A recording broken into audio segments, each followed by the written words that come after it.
გამარჯობა. პირველ რიგში მე მინდა სამძიმარი გამოვცხადო თელ საქართველოს იმ გაუგონარი წარმოუდგენელი ტრაგედიის გამო, რაც გალის რაიონის სოფელ საბერიოში მოხდა. ეს მართლაც შემზარავი ტრაგედია, რომელიც მსგავსი მე არც გამიგია და არც მომისმენია.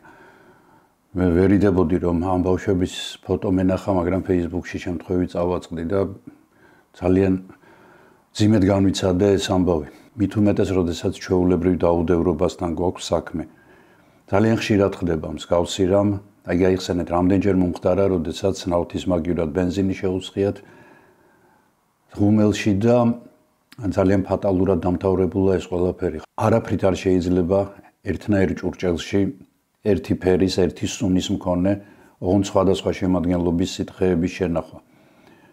ამავე დროს ჩვენ უნდა ვიცოდეთ, როგორ უნდა მოიქცეთ ხოლმე ასეთი ხანძრის დროს და ამის შესახებ მე ერთხელ ჩავწერ ვიდეოს, იმიტომ რომ მოგეხსენებათ, მე პირველადი დახმარების საერთაშორისო წვრთნელიც ვარ და სწორედ ესეც შედიოდა ჩვენს პროგრამაში.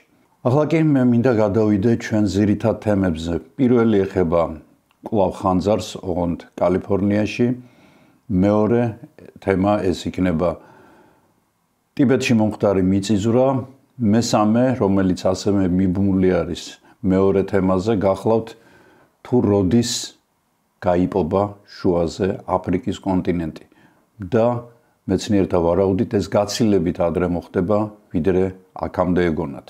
და მესამე, ახალი ჩინური ვირუსის შემოტევა.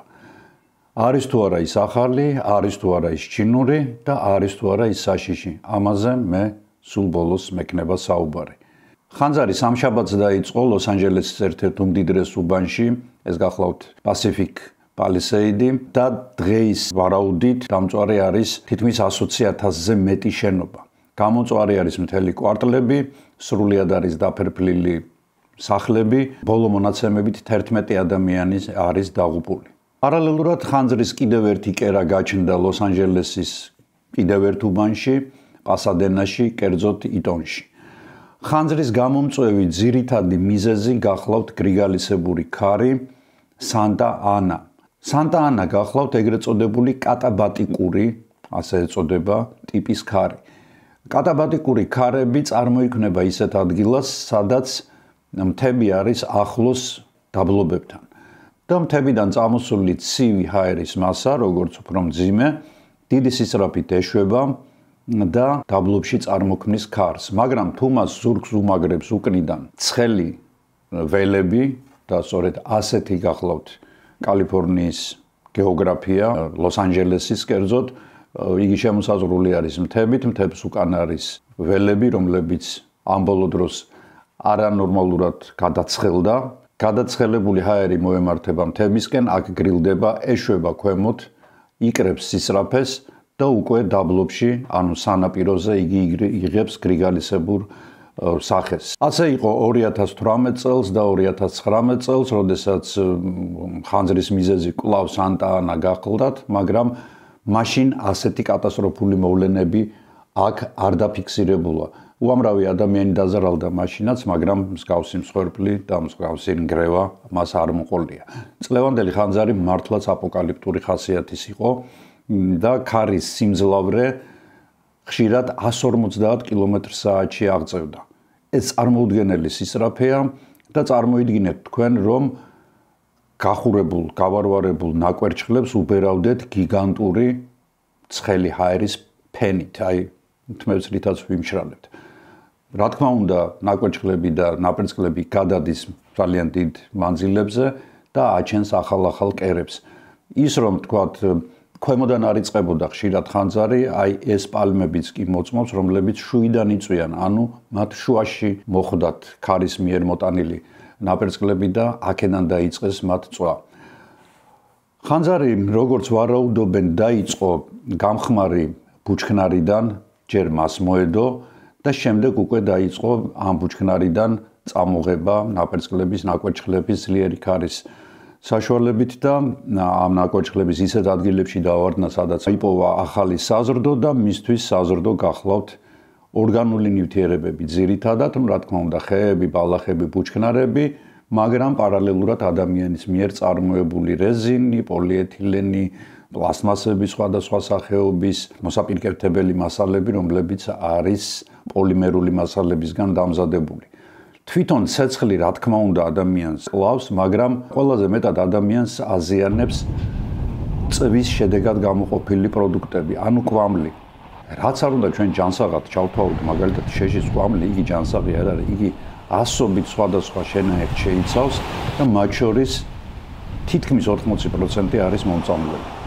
ამიტომ ძალიან გთხოვთ, როდესაც თქვა კოცონს დაანთებთ, მაინც და მაინც იქეთ ამ ხრიდან დაუჯდებით ხოლმე, სადაც კვამლი უბერავს, იმიტომ რომ თქვენ შეიძლება უბრალოდ ფილტვები დაიზიანოთ და ზოგადად ჯანმრთელობა დაიზიანოთ.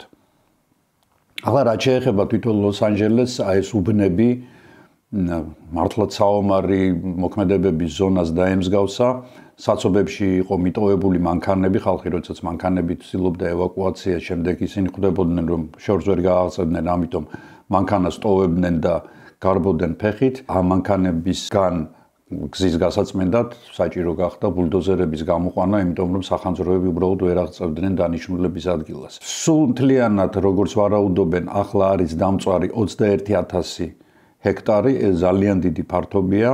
როგორც გითხარით, ლოს-ანჯელესის ერთ-ერთი უმდიდრესი უბანი დაიწვა და დაზარალდა ყველაზე მეტად. აქ ძალიან ცნობილ პიროვნებებს ჰქონდათ სახლები, უკვე შეიძლება ითქვას ჰქონდათ, იმიტომ რომ ძალიან ბევრის სახლი სრულად განადგურდა მხოლოდ 2 თუ 3 წლის წინ ნაყიდი მდიდრული ვილა ტომ ჰენქსისა, ენტონი ჰოპკინსის, სტივენ სპილბერგის, დიკაპრიოსი, პერის ჰილტონის, კიმ კარდაშიანის, ადამ სენდლერის, ბენ აფლეკის, ჯენიფერ ანისტონის, მოკლედ წარმოუდგენელი ზარალი ნახა ლოს-ანჯელესმა და როგორც ვარაუდობენ, დღესდღეობით ეს ზარალი 60-დან 70 მილიარდ დოლარამდეა. წარმოუდგენელი ზარალია. სხვა შორის ოსკარის დაჯილდოებაც გადაიდო 19 იანვრისთვის, ვარაუდობენ, რომ ამ დროისთვის უკვე ყველაფერი მოწესრიგდება და თეატრი დოლბი, რომელშიც ტრადიციულად ტარდება ხოლმე ოსკარის დაჯილდოებები, საკმაოდ დაზიანებულია ცეცხლისგან. რაც ყველაზე მეტად სამწუხაროა, საფრთხე ემუქრება გოტის მუზეუმს, რომელიც ამერიკის ეროვნულ საგანძურს წარმოადგენს და ხანძრის კერა გაჩნდა ჰოლივუდშიც. ამიტომ ძალიან ბევრი ფილმის გადაღება უბრალოდ გადაიდო. ლოს-ანჯელესის 5 უბანში იყო ძირითადი კერები, ეს გახლავთ პალისეიდი, ეტონი, სანსეტ ბულვარი, ჰარსტი და ლიდიასი. ნაწილში მოხერხდა ცეცხლის ლოკალიზება, ნაწილი სრულიად გათავისუფლებულია ცეცხლისგან და ამას ხელი შეუწყო იმან, რომ ცოტა ხნით ჩადგა ქარი. მაგრამ როგორც დღეს ვითხოვინებიან, ქარი კვლავ ამოვარდა და ამიტომ კვლავ არის საშიშროება ახალი კერების გაჩენის. და კიდევ ერთი მომენტი, თავიდან რა თქმა უნდა ვარაუდობდნენ, რომ ცეცხლი გაჩნდა ბუნებრივად, ანუ ქარის დროს მოხდა მოკლე ჩართვები, ამ მოკლე ჩართვებმა გამოიწვია ნაპერწკლების გადმოყრა სადენებიდან ნაპერწკლები მოხდა გამხმარ ბალახზე და ბუჩქნარზე და სწორედ აქედან დაიწყო ცეცხლი, მაგრამ დღეს უკვე რამდენიმე ადამიანი არის დაკავებული, რომლებსაც ჯერჯერობით მეჭვმიტანილები არიან ისინი, ბრალად ედებათ ცეცხლის ხელოვნურად გაღვივება. ნახოთ, გამოძიება რას დაადგენს.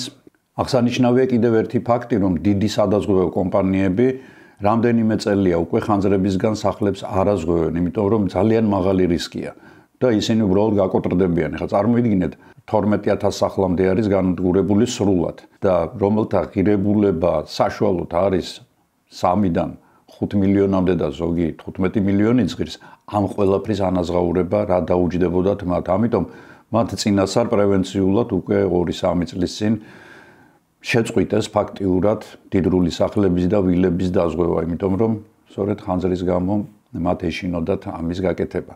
ახლა ხალხი არის დარჩენილი, რა თქმა უნდა, მთავრობის და მოსახლეობის მიერ გაწეული ჰუმანიტარული დახმარების ამარა. საშინელი ტრაგედია და ბოლოს მინდა დავამატო ზოგიერთი კომენტატორის საყურადღებოდ. და მე ასეთ კომენტარებს უბრალოდ დავბლოკავ და ამ მაყურებელსაც დავბლოკავ, რომლებიც წერენ, რომ აი ცოდვებმა უწიათ და რაღაცა ღირსები იყვნენ, იქ ამერიკა როგორც გაჩნდა, ისე გაქრება და ასე შემდეგ. არავის არანაირმა ცოდვამ არ უწია. ცოდვამ უწია იმ 5 ბავშვს, რომლებიც საბერიოში დაიღუპნენ და ცოტა დაფიქრდით ხოლმე წინასწარ სანამ რამეს დაწერთ. ძალიან გთხოვთ. ისე ვიმეორებ, მე ასეთი კომენტარების ავტორებს უბრალოდ დავბლოკავ. 6 იანვარს უძლიერესი მიწისძვრა მოხდა ტიბეტში. 7.1 მაგნიტუდა. ეს ძალიან ძლიერი მიწისძვრების რიგში გადის.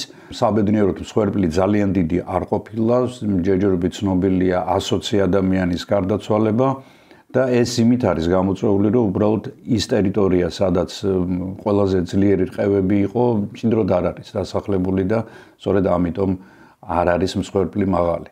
ამ მიწისძვრის მიზეზებს მე ცოტა ხანში დაუბრუნდები, მაგრამ მანამდე მინდა აფრიკაში წაგიყვანოთ და ძალიან საინტერესო ამბები მოგიყვეთ.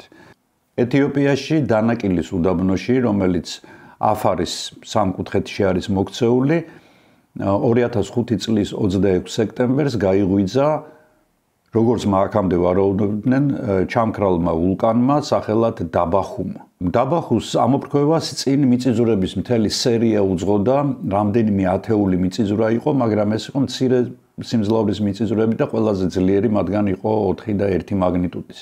ეს არ ითვლება ძლიერ მიწისძვრას, საშუალო ზომის მიწისძვრაა, სიმძლავრის უпроსორად, მაგრამ როდესაც მიწისძვრები დამთავრდა, უცებ შეწყდა, 2 დღის შემდეგ ამოიფრქვა ვულკანი და რაც თავარია, თვითონ ამ ჩამქრალი ვულკანის მწვერვალიდან კი არა, მისი გვერდიდან დაახლოებით 5 კილომეტრის მოშორებით.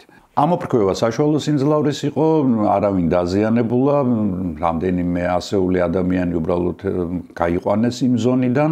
როდესაც გეოლოგები და ვულკანოლოგები ჩავიდნენ ამ ამოფრქვევის ადგილას, მათ ნახეს, რომ მიწა არის დაღარული.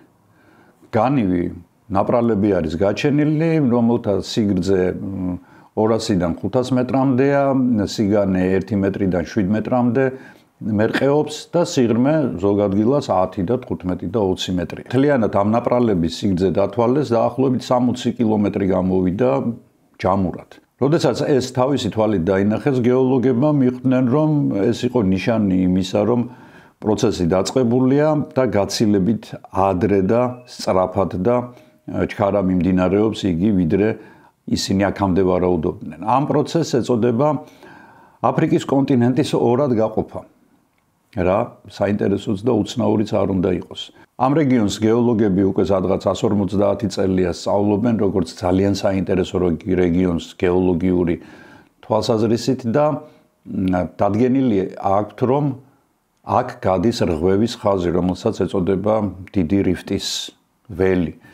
ანუ ეს ნაწილი ეთიოპიიდან, ჩრდილოეთ ეთიოპიიდან მოყოლებული მოზამბიკის ცენტრამდე არის თითქოს განცალკევებული სრული აფრიკისგან და ჩვენ ფაქტიურად ახლა ვესწრებით ახალი კონტინენტის დაბადებას და შეიძლება ითქვას ახალი ოკეანის ერთ-ერთი ნაწილის დაბადებას. რისი ახალი კონტინენტი, რისი ახალი ოკეანე, დასვამ თქვენ კითხვას და მე ამისთვის რომ აგიხსნათ თუ რატომ ახალი კონტინენტი და რატომ ახალი ოკეანე, დამჭირდება დედამიწის შუაზე გაჭრა და მისი შიგთავსის თქვენთვის ჩვენება. აქედან ბრტყელი დედამიწის მოყვარულებმა შეგიძლიათ ვიდეოს ყურება საუკეთესო დროებისთვის გადადოთ, როდესაც მიხვდებით რომ დედამიწა მრგვალია, ჩვენ კი გავაგრძელოთ. გადავინაცვლოთ 4 მილიარდ 700 მილიონი წლით უკან. დედამიწა ამ დროს ნამდვილი ჯოჯოხეთია, ის არის გავარვარებული მასისგან შემდგარი ბურთი, რომელსაც წარამარა ეცემა სხვადასხვა ასტეროიდები, მეტეორები, ბურთი, რომელიც ნელ-ნელა ცილდება მზეს და გადის თავის ჩვეულ ორბიტაზე. მოგეხსენება, შემდეგ ხდება მისივე მსგავსი ოდნავ პატარა პლანეტის მასთან შეჯახება. ამ შეჯახების შედეგად იგი გადაიხრება და ასე იწყებს ტრიალს მზის ირგვლივ და პარალელურად იგი იცვლის თავისი ტრიალის ღერძს და ამიტომ დღეს ჩვენ გვაქვს შემოდგომა ზამთარი, გაზაფხული, ზაფხული, ეს რომ ასე არ მომხდარიყო მილიარდი წლების წინ ჩვენ ერთ ნახევარზე გვექნებოდა მუდმივი სიცხე, მეორე ნახევარზე მუდმივი ყინვა და მხოლოდ შუა ნაწილში იქნებოდა შესაძლებელი ცხოვრება. ასე რომ დედამიწა ამ მხრივ უნიკალურია. ნელ-ნელა დედამიწა ცივდება და ისევე როგორც ნებისმიერ გაცივებულ მასას, მას უჩნდება ქერქი.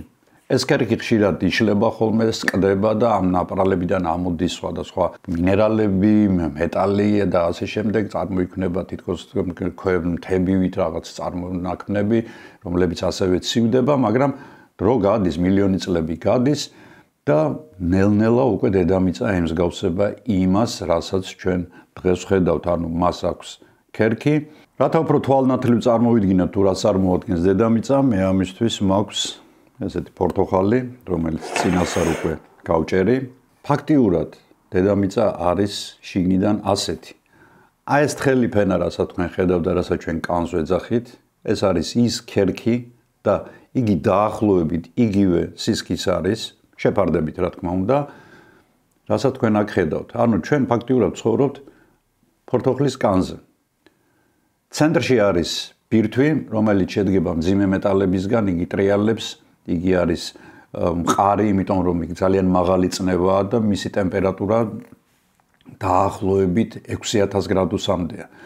ბირთვს აქვს გარე ბირთვი, რომელიც უფრო თხევადია, იქ არის ტემპერატურა 4000 გრადუსამდე და უკვე ზემოთ ეს გახლავთ მანტია. მანტიაც რამდენიმე შრისგან შედგება, მაგრამ ჩავთავოთ რომ ერთი შრია და ეს სწორედ აი ეს რბილობი, რომელსაც ჩვენ ხედავთ და რომელშიც ბევრი წვენია, ასევე თითქოს წვნიანი არის მანტია, იგი არის თხევადი და იგი მუდმივად მოძრაობს პორტოხლის აი შიდა ნაწილიდან განსხვავებით. თვითონ კერქს რაც შეეხება, კერქიც არ გახლავთ ერთფეროვანი და ერთგვაროვანი, იგი შედგება კონტინენტური კერქისგან, რომელიც გაცილებით სქელია, ვიდრე მეორე კერქი, ეს გახლავთ ოკეანური კერქი, რომელიც წყალქვეშ არის ჩაძირული. კატეგორიების მიხედვით კერქის სისქე განსხვავებულია, მაგალითად ოკეანურ კერქს გაცილებით თხელია და დაახლოებით 7-8 კილომეტრია იქედან მანტიამდე, ხოლო კონტინენტური კერქი ზოგ ადგილას შეიძლება 20 და 25 კილომეტრი იყოს. საბჭოთა კავშირის დროს იყო მცდელობა გაეკეთებინათ ზეღრმა ჭაბურღილი და მანტიამდე, თითქმის მანტიამდე ჩასულიყვნენ და იქ რაღაცები აღმოეჩინათ, ანუ შეესწავლათ უბრალოდ თუ რა ხდება აი ამ კერქის მთელ გაყოლებაზე. 12200 მეტრის სიღრმეზე ისინი ჩავიდნენ და ამის შემდეგ უკვე მე საბჭოთა კავშირი დაიშალა, იქ თლად ისეთი ხელსაწყოები ვეღარ ქონდათ რომ გაეგრძელებინათ ბურღვა და აი ეს კოლის ზეღრმა ჭაბურღილი გაჩერდა და დღეს იგი აბსოლუტურად გაპარტახებულია, ანუ მიღებული აქვს ის სახე, რაც რუსეთის დანარჩენ ნაწილს, გაძარცული და გაუბედურებულია იქაურობა. იაფასიანი სენსაციების მოყვარულებმა უცებ შეთხზეს ასეთი ლეგენდა, რომელიც აიტაცა მერე ბულგარულმა გაზეთმა, იმ ბულგარული გაზეთიდან სხვებმა აიტაცეს და რომ საბჭოთა კავშირის დროს ამ ჭაბურღილმა გაარღვია ჯოჯოხეთის კარები, რომ მიკროფონი ჩაუშვეს აი ამ 12000 მეტრის სიღრმეზე და იქედან ადამიანების განწირული კივილი ისმოდა.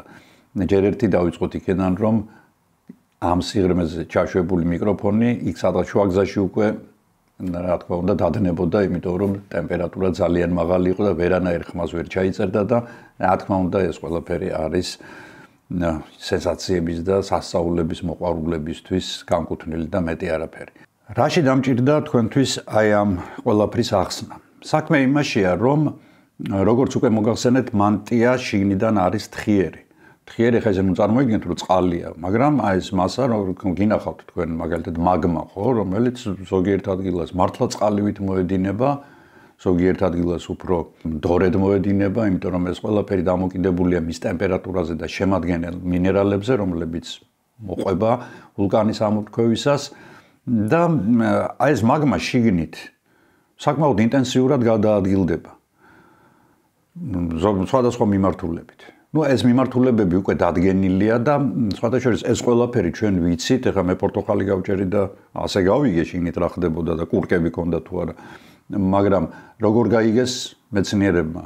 მიწისძვრების საშუალებით. მიწისძვრა დაახლოებით ისეთივე რამ არის და მიწისძვრისგანარეკლილი ტალღები, რასაც ჩვენ ეკოსკოპიის დროს ვაკეთებთ ხოლმე, ანუ ჩვენ უშვებთ ძალიან ულტრა მოკლე ტალღებს რაღაც ორგანოსკენ, იქედან ისინი ირეკლება და ჩვენ გვაძლევს რაღაც გამოსახულებას, რომელიც მიხედვითაც შემდეგ ექიმები ადგენენ სხვადასხვა დაავადებებს, ხო?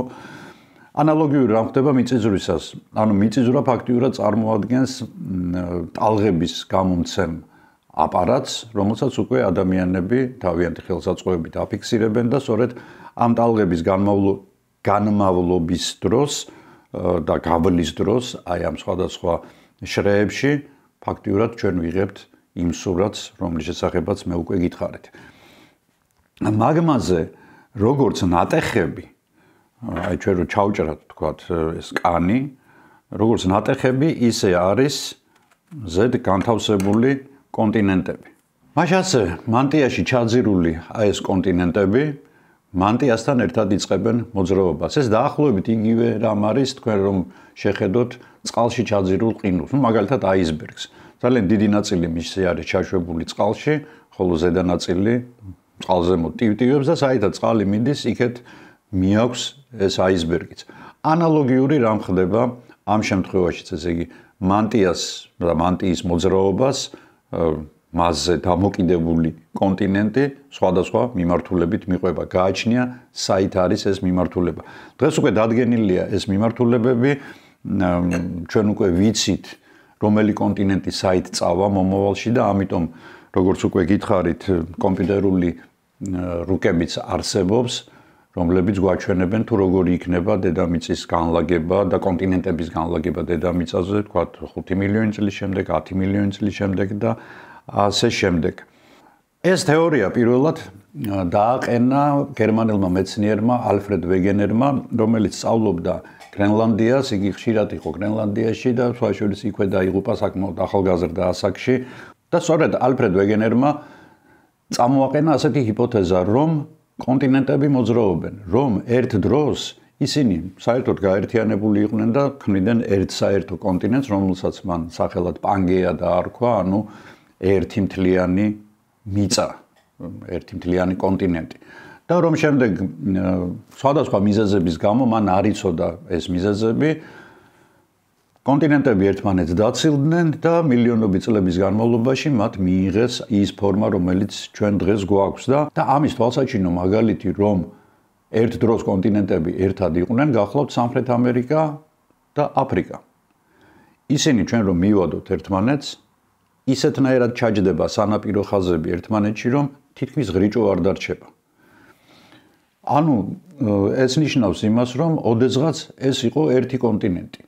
შემდეგ უკვე, როდესაც პალეონტოლოგიური მასალები შეისწავლეს, ნახეს, რომ თქვათ აფრიკის დასავლეთ სანაპიროსა და სამხრეთ ამერიკის აღმოსავლეთ სანაპიროზე, თქვათ იგივე 120 მილიონი წლის წინ ერთნაირი მცენარეული სამყარო იყო, ერთნაირი ცხოველები ბინადრობდნენ. ანალოგიური რამ ხდება ინდოეთსა და აფრიკას შორის, იგივე ხდება ავსტრალიასა და ევრაზიის კონტინენტს შორის, ანტარქტიდაზეც იგივე ხდება, თქვენ წარმოიდგინეთ და მე როდესაც გიყვებოდით ჩემი აღმოჩენის შესახებ, როდესაც მე ჩანთოსანი ცხოველების ნაშთები ვიპოვე აზიაში, იმავე წელს ჩანთოსნები აღმოჩნდა აფრიკაში და ანტარქტიდაზეც კი, ანუ წარმოიდგინეთ ჩანთოსანი ცხოველი, რომელიც არის უფრო ტროპიკული ჰავის მოყვარული და აქ ბინადრობენ და დღეს მოგეხსენებათ ანტარქტიდა ალბათ ყველაზე ნაკლებად ბიომრავალფეროვნულია, ამ დროს ტროპიკული ცხოველი ცხოვრობდა იქ. ანუ ეს იმას ნიშნავს, რომ ოდესღაც ეს კონტინენტები ან ძალიან ახლო კავშირში იყვნენ, ან უბრალოდ უკავშირდებოდნენ ერთმანეთს. და ეს სწორედ ეს კონტინენტების დრეიფი გახლავთ, ანუ მოძრაობა გახლავთ დღევანდელი გეოლოგიისთვის უკვე დამტკიცებული ნორმა. და ის კი არა, უკვე კომპიუტერული მოდელები იქნება, თუ როგორი იქნება დედამიწა 5, 6, 7, 10 და 100 მილიონი წლის შემდეგ, ანუ საით მიდიან ეს კონტინენტები, რა კონფიგურაცია შექმნიან ისინი და ერთ-ერთი ასეთი კონტინენტი გახლავთ აფრიკა, რომელმაც აგერ ჩვენ თვალწინ უკვე დაიწყო გაყოფა. რა თქმა უნდა, ეს არ მოხდება ხვალ და ზეგ, ეს არც 1000 წლის შემდეგ მოხდება, მაგრამ მეცნიერები ვარაუდობდნენ, რომ ეს პროცესი დაიწყებოდა 10 მილიონი წლის შემდეგ, მაგრამ იმდენად არის გააქტიურებული აი ეს აფარის და ამ დიდი რღვევის, დიდი რიფტის მდელოები და აი ეს ნაწილი, რომ სავარაუდოდ 500,000-დან 1 მილიონ წლამდე შეიძლება დამთავრდეს, ყოველ შემთხვევაში, აი ეს მოცილება აფრიკიდან. რატომ ცილდება აფრიკა და რატო იყოფა იგი შუაზე? უпростоრად მას აკლდება 1/4. საქმე იმაშია, რომ აფრიკა ერთ ფილაზე არზის, იგი ზის ორ ფილაზე, ეს არის თვითონ აფრიკის ფილა და ეს გახლავთ სომალის ფილა, რომლებიც ერთმანეთს ცილდებიან.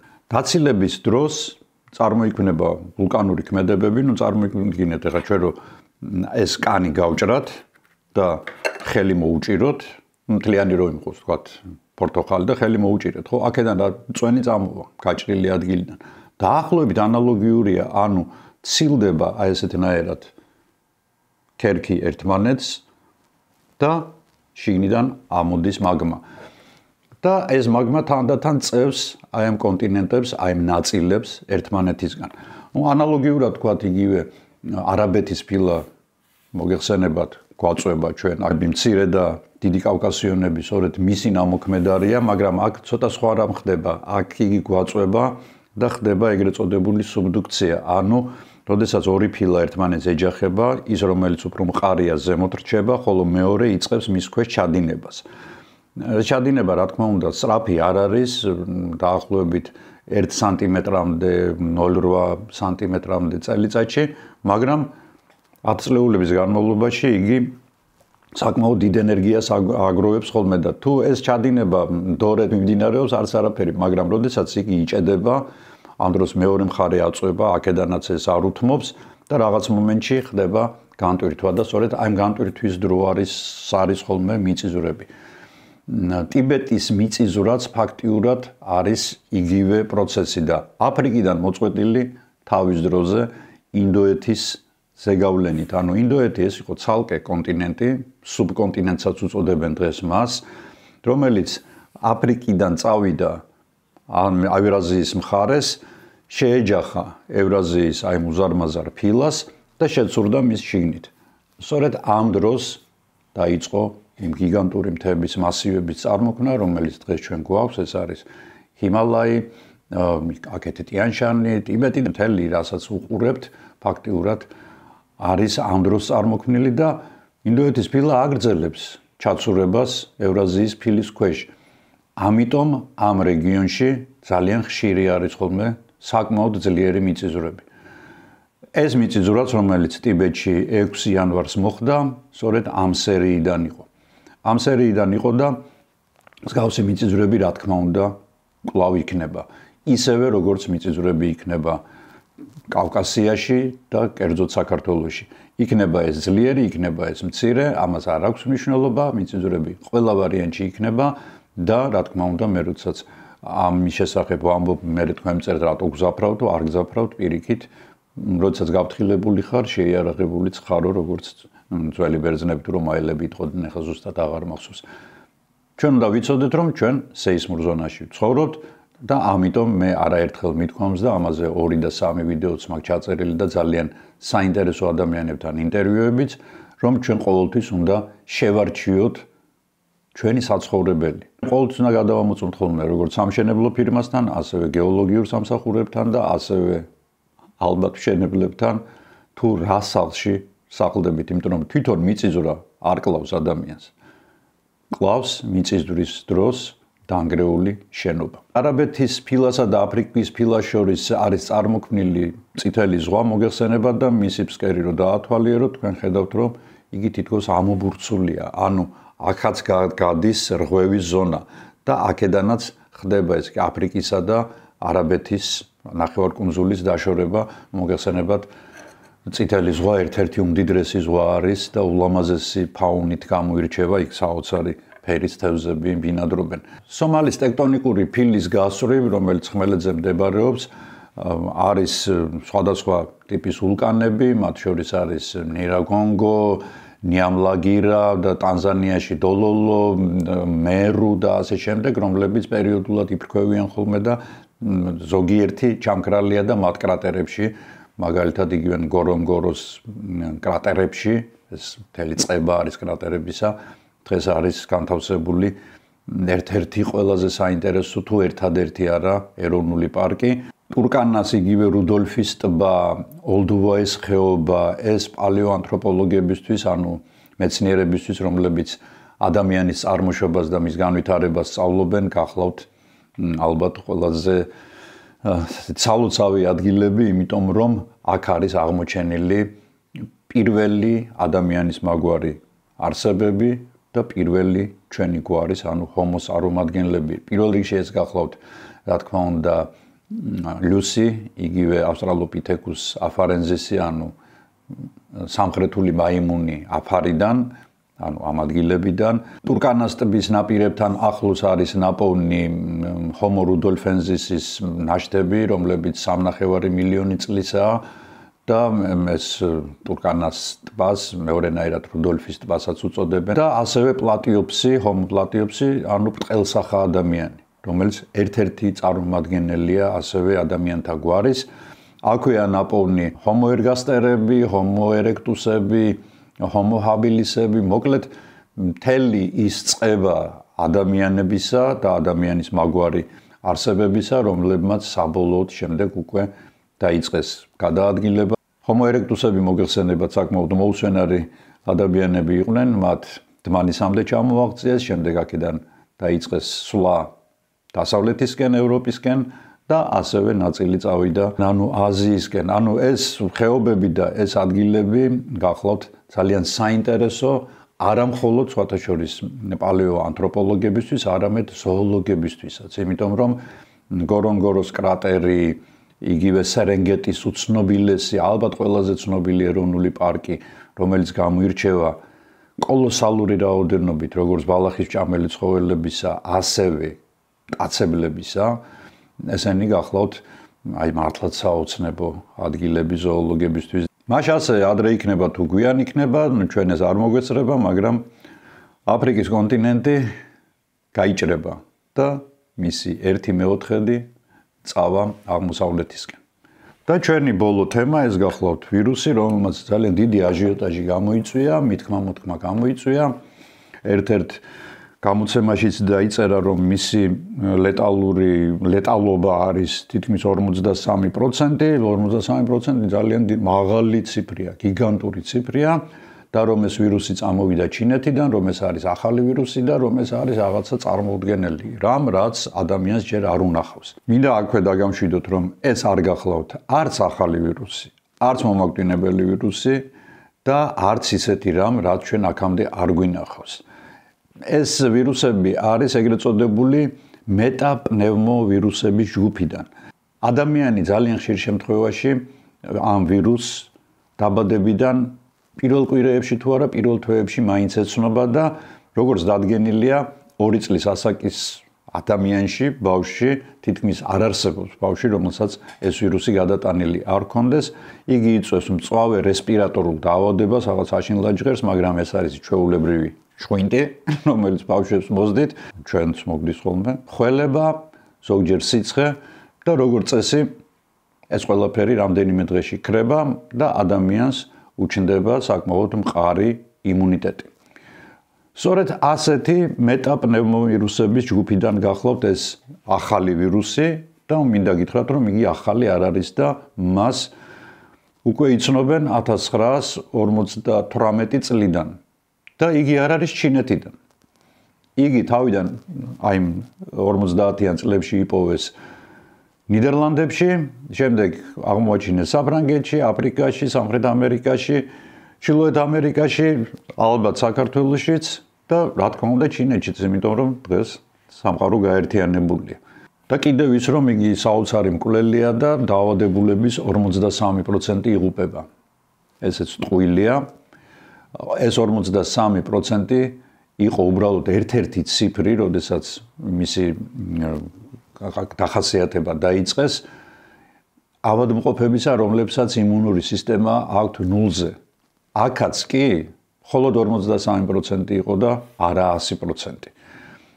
რისკის ჯგუფში არიან, რა თქმა უნდა, დღენაკლული ჩვილები, ისევე როგორც სხვა დაავადებების რისკის ჯგუფში, ნებისმიერი ინფექციური დაავადება ამ დროს მათთვის საშიშია, ასევე ღრმადმოხუცი ადამიანები და ადამიანები, რომლებსაც აქვთ ქრონიკული მძიმე დაავადებები, მაგალითად სიმსივნური დაავადებები, თქვათ მკურნალობენ ისინი რაღაც სპეციფიურ დაავადებებს, რომელიც დროსაც საჭირო არის იმუნიტეტის დაქვეითება და ისინი უნდა იყვნენ ფრთხილად, თორე ჩვენთვის, ჯანმრთელი ადამიანებისთვის ეს ვირუსი გამოიხატება მხოლოდ გაციებაში, რასაც ჩვენ გაციებას ვეძახით, ცხვირის ხშირ ხოცვაში, ცხვირის წემინებაში და ამ დროს რა თქმა უნდა ჯობს სახლში დაждდეთ, თუ თქვათ გართულდა ფილტვების ანთებაზე, აქ უკვე თქვენ უნდა ექიმი გამოიძახოთ და უნდა გაეშუქოთ, თუ ფილტვების ანთება უკვე შეგიძლიათ ანტიბიოტიკებით იმკურნალოთ და იმ ანტიბიოტიკებით მხოლოდ რომლებიც ამ თქვენ სპეციფიურ მიკროორგანიზმებს მოკლავენ, მაგრამ სხვა შემთხვევაში ეს ვირუსი არ იკურნება. იკურნება მხოლოდ ჩვენი იმუნური სისტემის გაძლიერებით. იმუნურ სისტემას კი ვიძლიერებთ რითი? ჭამთ ბევრ ვიტამინიან საჭმელს, საკვებს, ხილს, მწვენებს და ვიღებთ დიდი რაოდენობით სითხეს, იმიტომ რომ ვირუსების ერთ-ერთი მახასიათებელი თვისება არის უჯრედების გამოშრობა. ამიტომ სითხეს დიდი რაოდენობით ვიღებთ და სხვა შორის შარდთან ერთად ტოქსინების გამორეცხვაც ხდება ორგანიზმიდან. ახლა რაც შეეხება ჩემს სამომავლო გეგმებს, მე დაგეგმილი მაქვს ძალიან საინტერესო რამდენიმე ინტერვიუ. მანამდე შემოგთავაზებთ კიდევ 1-2 ვიდეოს. მე კი დღეს ამით მინდა დაგემშვიდობოთ და გისურვოთ მშვიდობიანი კვირა ვირუსებისა და ხანძრების და მიწისძვრების გარეშე. ჩვენ ძალიან მალე შევხვდებით ერთმანეთს. ნახვამდის.